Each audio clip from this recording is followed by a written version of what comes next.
Once again, asinibingelele egameni lenkosi uJesu Kristu waseNazaretha. This is your Bishop Usithethelelle from Power of Praise International Church Kwandengezi. Siyanamukela namhlanje e-studio sethu, studio 915. It is a Thursday whereby sizoshare nje izwi kaNkulunkulu elifishane. Ngiyakholwa ukuthi uNkulunkulu uzokusiza ngalamazwi amafushane azowaletha kuwo. Ngiyakholwa ukuthi uNkulunkulu uza kuyisebenza impilo yakho. Let me tell you something. uNkulunkulu uyakuthanda, uNkulunkulu empilweni yakho. The Bible says he will never leave you. Yes, he will never forsaken you. The Bible says, lithi Bible, there's no weapon formed against us that shall prosper. Asikho nasinye isikhali esibekelwe impilo zethu esiyakuphumelela ngisho neyakho impilo lapho ekhaya asikho isikhali esibekelwe yona esiyakuphumelela. Namhlanje nje ngineze elifishane engifuna ukulipha lona, nisibukela ku Facebook page wethu, ku Instagram wethu, ku YouTube wethu, lonke la kufinyela khona ama social platform wethu. Siyafisa nje ukuthi siniphelele izwi kaNkulunkulu namhlanje. Inamba esitholakala kuyona is 0620950026. Ungasithumela WhatsApp kuyona, usithumele any comment nesicelo ofuna ukukhulekelwa kusona, we are available sikhona.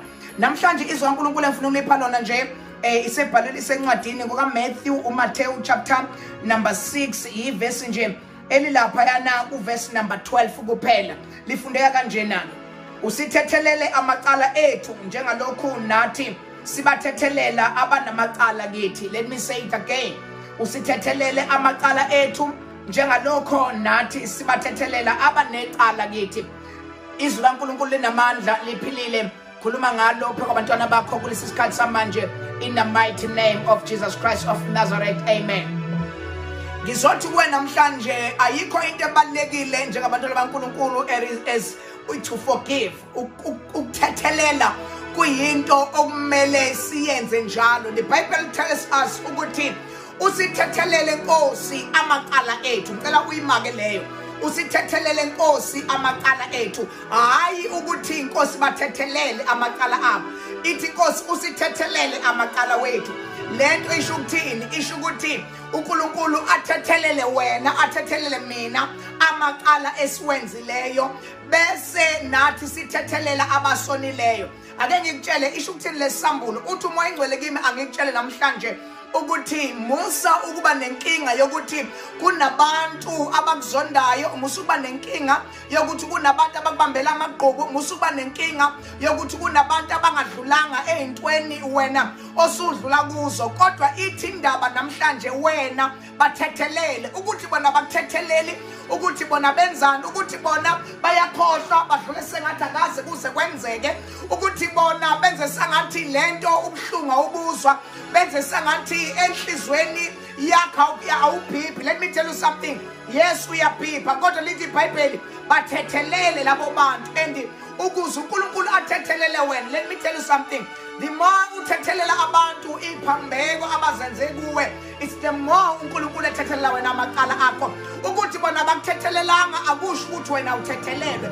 Ukuthi bona bedlulanga akusho ukuthi uNkulunkulu akazodlula. Ukuthi bona akazange beze bedlulile leso simo leso akusho ukuthi wena wedlulile. Bible tells us lithi ukuze uNkulunkulu akuthethelela amacala akho nawe bathethelele. Namhlanje ngizothi forgiveness is the key. Asikwazi ukuqhubeka siye phambili singaxolanga, asikwazi ukuqhubeka sishumayela singaxolanga, asikwazi ukuqhubeka siye phambili singapholanga. Lithi iBhayibheli bahlala endaweni okwayibizwa ngokuthiwani yiGilgali, baze baphola. Lo ndawo leyo abahlala kuyo kwabakulinde babeze bephumele ngaphandle sebepholile. Ake ngikutshele, inhlungu ohamba nayo izokushaya in a long run. Inhlungu uma ungadlulanga kuyona izokulimaza, my sister. Inhlungu yokuthi wareshwa izokulimaza, my sister. Inhlungu yokuthi washiwa baba wengane izokulimaza, my sister. Let me give you an assurance. Forgive those people who have given you pain. Forgive those people who have rejected you. Forgive those people who have gossiped about your life. Forgive those people.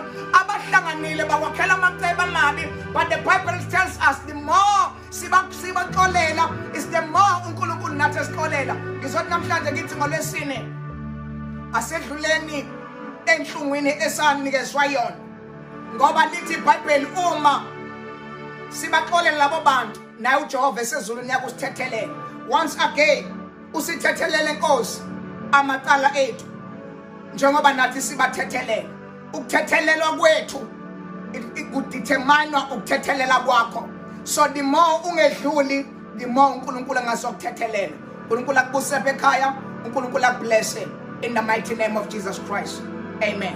God bless you.